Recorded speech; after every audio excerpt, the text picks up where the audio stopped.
Sebelum mulai jangan lupa dukung dan subscribe channel kami. Baik, perhatikan. Ya Muhammad, saya bersumpah kata Allah, demi keadaanmu yang pernah merasakan kenikmatan dalam hidup. Engkau senang, engkau tenang. Ataupun saat engkau dalam keadaan tersulit pun dalam hidupmu. Tanamkan dalam dirimu, ma wadda'aka rabbuka wa ma qala. Tuhanmu tidak akan pernah meninggalkanmu sedikit pun, bahkan menganggap engkau gila. Tidak.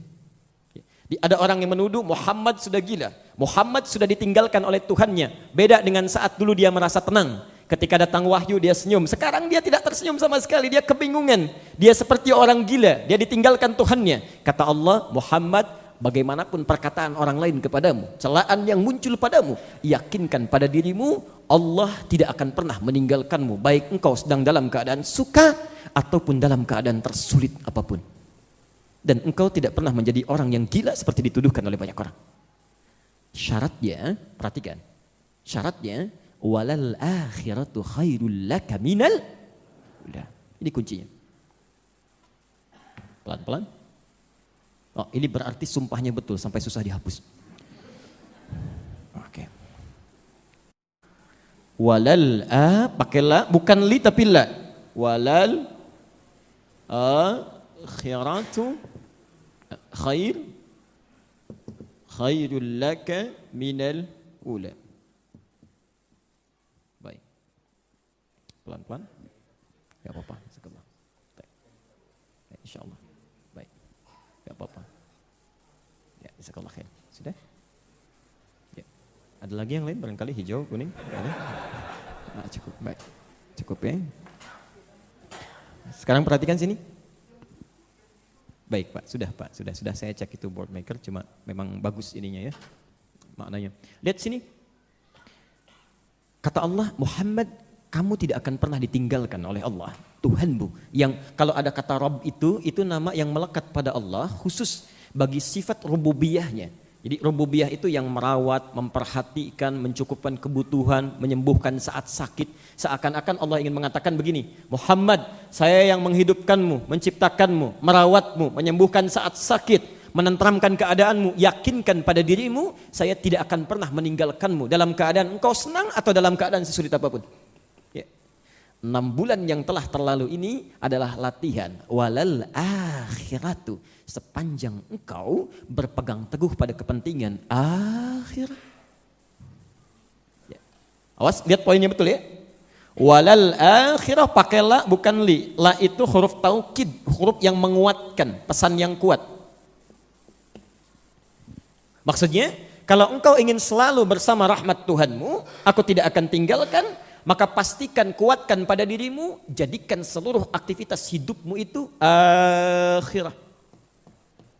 Akhirah. Tujukan karena kepentingan akhirat. Ya, tujukan. Ya. Kamu sebentar di dunia, besok lusa akan pulang. Di akhirat tidak akan pernah terpisahkan lagi. Ya.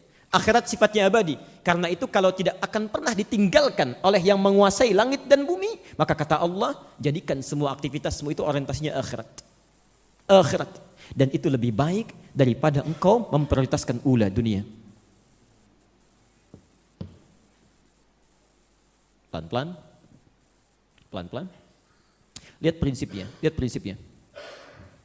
Nabi SAW diminta oleh Allah, kalau seluruh aktivitas Rasulullah SAW, bukan cuma sholatnya, puasanya, zakatnya, tapi semua aktivitas hidupnya, dari bangun tidur sampai tidur lagi, diniatkan seluruhnya untuk kepentingan akhiratnya. Kalau kepentingan akhirat tidak ada yang lain kecuali ibadah. Ibadah itu artinya karena Allah. Makannya karena Allah, minumnya karena Allah, bekerjanya karena Allah, aktivitasnya karena Allah. Maka jaminan yang diberikan oleh Al-Quran, ini jaminan Quran langsung. Allah bersumpah pada orang-orang seperti ini, Allah tidak akan tinggalkan dirinya. Baik dia dalam keadaan senang ataupun dalam keadaan sulit apapun. Ini maksudnya. Kadang-kadang orang kalau terlampau senang itu bisa lupa dengan Allah. Ya.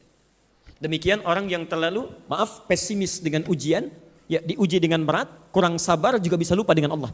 Ya. Ada orang-orang yang saat senang bahkan sulitnya tidak pernah ditinggalkan oleh Allah. Ya.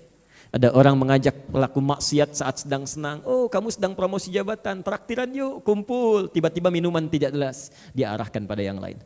Daripada kumpul-kumpul seperti ini, lebih baik kita makan satenya sambil ta'lim yuk. Ajak kumpul. Karena dijaga. Dijaga. Ya, keadaan senang ataupun sulit. Nah, Anda bayangkan, ini poinnya. Bila seorang nabi saja, rasul yang mendapat wahyu, berita dari Allah, mendapat jaminan surga tertinggi, masih diminta oleh Allah untuk memprioritaskan akhiratnya, maka bagaimana dengan kita yang bukan nabi, bukan rasul, dan yang belum jelas surganya. Karena itu jika kita ingin dilindungi oleh Allah, dijaga dalam keadaan senang dan sulit, maka coba dekati Allah. Sebaliknya, renungannya adalah kalau sampai hari ini kita merasa kok perlindungan Allah belum datang, ketenangan belum tiba, barangkali belum cukup cara mendekat kita kepada Allah sehingga Allah belum menyertai kita dalam situasi senang atau situasi sulit kita. Jelas sampai sini? Kalau semua itu sudah didapatkan, maka hati akan terasa lapang, enak, nyaman sekali. Yang dekat dengan Allah itu enak, Pak, Bu. Enak luar biasa. Karena dekat dia paham, dia yakin. Contoh, saking yakinnya dengan Allah ketika diberikan musibah, sesulit apapun, dia yakin Allah tidak mungkin memberikan musibah kalau dia tidak sanggup menjalaninya. La yukallifullahu nafsan illa wus'aha. Silahkan ya Allah, mau dikasih seberat apa lagi? Ketika Nabi sudah keluar kata-kata seperti ini, Masya Allah, Allahu Akbar, diusir dari Mekah, pergi ke Taif, dilempari oleh orang Taif, terluka kaki beliau, terluka tangannya, terluka keadaan dirinya, dilindungi oleh Zaid bin Thabit, terluka juga. Anda bayangkan, tiba-tiba beliau dengan Zaid beristirahat di bawah naungan satu pohon. Malaikat turun, malaikat Jibril, gak main-main. Malaikat Jibril, kata beliau, angkat tanganmu ya Rasulullah, mohonkan kepada Allah, saya akan angkat bumi Taif dan menghimpit mereka yang telah menganiaya engkau itu. Apa kata Nabi? Perhatikan kalimatnya. La ya Jibril fa innahum qaumun la ya'lamun.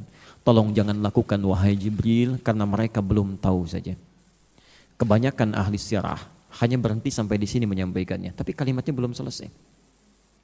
Ketika sudah sampai pada puncaknya, perhatikan saking lapangnya jiwa beliau, tahu kalau Allah mau dilempari pun oleh siapapun, kalau Allah sudah berkehendak, tidak ada kecuali itu ada kebaikan di dalamnya. Tidak ada apapun kecuali ada kebaikan. Lihat kalimatnya.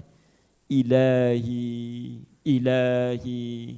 Ya Allah, kata Nabi. Perhatikan. Ya Allah, ila man takilluni.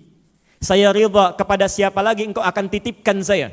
Jadi di Mekah diusir, berjalan ke Taif juga dilempari. Kata Nabi, kemana lagi tempat yang harus saya tuju? Ya, kemana lagi tempat yang harus saya tuju? Kepada siapa saya engkau akan titipkan? Ya, ila ba'idin yu'limuni. Apakah kepada tempat yang masih jauh dan mereka akan menyiksa saya di sana? Ya. Am ila qaribin yu'dhini. Atau tempat yang dekat yang dengan itu mereka akan menyiksa saya. Yang jauh menyakiti saya atau yang dekat menyiksa saya. Fa ana radin. Saya ridha, ya Allah. Saya ridha. Asalkan engkau tidak murka kepada saya.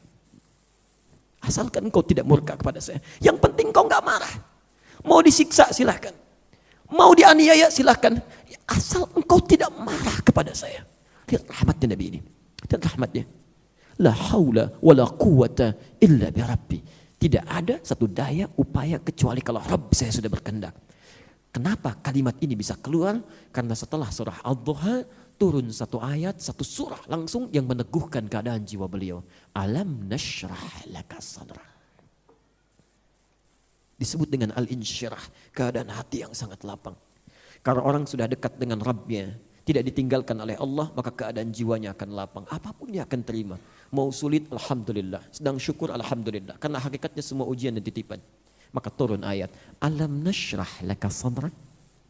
Bukankah kami sudah lapangkan keadaan jiwamu? Ya, Masya Allah.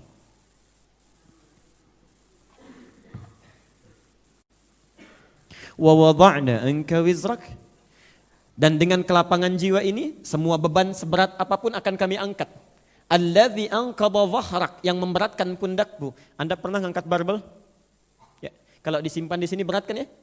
Nah, itu yang disebut dengan anqadha dhahrak. Jadi ada beban di sini, di belakang punggung, berat. Itu bahasa kiasan indah sekali. Bahasa Qurannya, seberat apapun yang dibawa, beban kehidupan, kalau hati kita sudah lapang dengan Allah, maka Allah yang angkat itu semua. Lapang keterimanya, enak. Seperti tadi. Dan kalau sudah seperti itu, wa rafa'na laka dzikrak, maka engkau akan diangkat dimanapun. Kalau Allah sudah mengangkat, maka penduduk langit dan bumi akan mengangkatnya. Akan mengangkatnya. Masya Allah. Baik, pelan-pelan. Yang maksud yang ingin saya sampaikan, selain Anda pelajari surah Ad-Duha dengan Al-Insyirah ini, karena itu urutan Al-Insyirah langsung terletak setelah Ad-Duha. Pesan saya, kalau Anda membacanya dalam sholat, maka jangan pisahkan keduanya. Ya, nggak pakai, nggak usah. Ya, baik. Karena dia datang dengan berurutan. Ya. Kalau ingin terpisah nggak apa-apa, tidak salah. Tapi sebaiknya disatukan. Karena itu pasangan yang datang berurutan yang saling melengkapi dari sisi maknanya. Ya. Biasanya kalau yang saling bergandengan satu terpisahkan, yang lain